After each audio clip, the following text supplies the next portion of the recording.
দেশের এমন পরিস্থিতিতে সড়কে শৃঙ্খলা তো বটেই, সাধারণের বিভিন্ন সেবা দেওয়ার পাশাপাশি সামাজিক অন্যায় অসঙ্গতির বিরুদ্ধেও অবস্থান নিয়েছে শিক্ষার্থীরা। চাঁদাবাজি বন্ধেও তারা কাজ করছে। বৈষম্য বিরোধী ছাত্র আন্দোলনে সরকার পতনের পরও দেশের প্রয়োজনে কাজ করে যাচ্ছেন শিক্ষার্থীরা। রাস্তাঘাটে শৃঙ্খলা রাখার পাশাপাশি তারা অবস্থান নিয়েছেন চাঁদাবাজির মতো অন্যায়ের বিরুদ্ধে। এখানে কিছু চাঁদাবাজ আসছে, কিছু পক্ষ বিএনপির, কিছু পক্ষ আওয়ামী লীগের। ওইখানে কিছু দোকান আছে যেখানে তারা করতে পারছে, মুরগি টুরগি মাছের দোকান ওইখানে করতে পারছে, কিন্তু ভিতরে ঢোকার আগে আমাদের স্টুডেন্টদের সাথে তাদের দেখা হয়েছে এবং তারা তাদেরকে ভাগাই দিছে।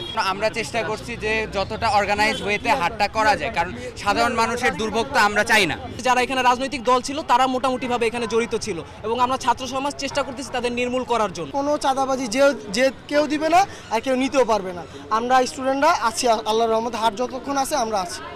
চাঁদাবাজির ব্যাপারে প্রতিক্রিয়া জানতে রাজধানীর মেরাদিয়া বাজারে যাই যমুনা টেলিভিশন। কথা হয় মাছ, মাংস, সবজি আর ফল ব্যবসায়ীদের সাথে।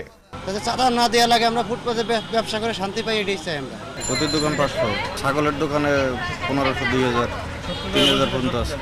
3000 পর্যন্ত আছে।